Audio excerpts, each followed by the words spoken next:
Black Beauty, Young Folks Edition, by Anna Sewell. Chapter 4. Birtwick Park.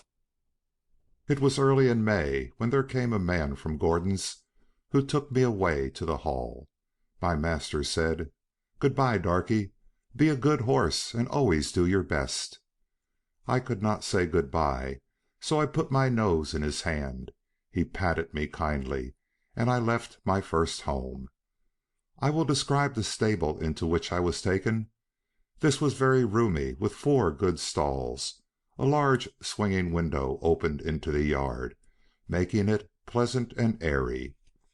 The first stall was a large square one, shut in behind with a wooden gate. The others were common stalls, good stalls, but not nearly so large. It had a low rack for hay and a low manger for corn. It was called a box stall, because the horse that was put in it was not tied up, but left loose to do as he liked. It is a great thing to have a box stall. Into this fine box the groom put me. It was clean, sweet, and airy. I never was in a better box than that, and the sides were not so high but that I could see all that went on through the iron rails that were at the top. He gave me some very nice oats, patted me, spoke kindly, and then went away. When I had eaten my oats, I looked round. In the stall next to mine stood a little fat gray pony, with a thick mane and tail, a very pretty head, and a pert little nose. I put my head up to the iron rails at the top of my box and said, "How do you do? What is your name?" He turned around as far as his halter would allow, held up his head, and said, "My name is Merrylegs. I am very handsome. I carry the young ladies on my back, and sometimes I take our mistress out in the low cart. They think a great deal of me, and so does James. Are you going to live next door to me in the box?" I said, "Yes." "Well, then," he said, "I hope you are good-tempered. I do not like any one next door who bites." Just then a horse's head looked over from the stall beyond. The ears were laid back, and the eyes looked rather ill-tempered.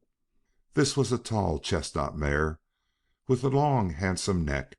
She looked across to me and said, "So it is you have turned me out of my box. It is a very strange thing for a colt like you to come and turn a lady out of her own home." "I beg your pardon," I said. "I have turned no one out. The man who brought me put me here, and I had nothing to do with it. I never had words yet with a horse or mare, and it is my wish to live at peace."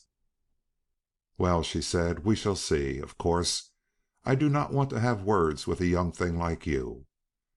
I said no more. In the afternoon, when she went out, Merrylegs told me all about it. "The thing is this," said Merrylegs. "Ginger has a habit of biting and snapping. That is why they call her Ginger, and when she was in the box stall she used to snap very much. One day she bit James in the arm and made it bleed, and so Miss Flora and Miss Jessie, who are very fond of me, were afraid to come into the stable. They used to bring me nice things to eat, an apple or a carrot or a piece of bread. But after Ginger stood in that box they dared not come, and I miss them very much. I hope they will now come again, if you do not bite or snap." I told him I never bit anything but grass, hay, and corn, and could not think what pleasure Ginger found it. "Well, I don't think she does find pleasure," said Merrylegs. "It is just a bad habit. She says no one was ever kind to her, and why should she not bite? Of course it is a very bad habit, but I am sure, if all she said be true, she must have been very ill used before she came here. John does all he can to please her, so I think she might be good-tempered here. You see," he said with a wise look, "I am 12 years old. I know a great deal, and I can tell you there is no better place for a horse all around the country than this. John is the best groom that ever was. He has been here 14 years, and you never saw such a kind boy as James is. So that is all Ginger's own fault that she did not stay in that box." End of chapter 4. Recording by Richard Kilmer, Rio Medina, Texas.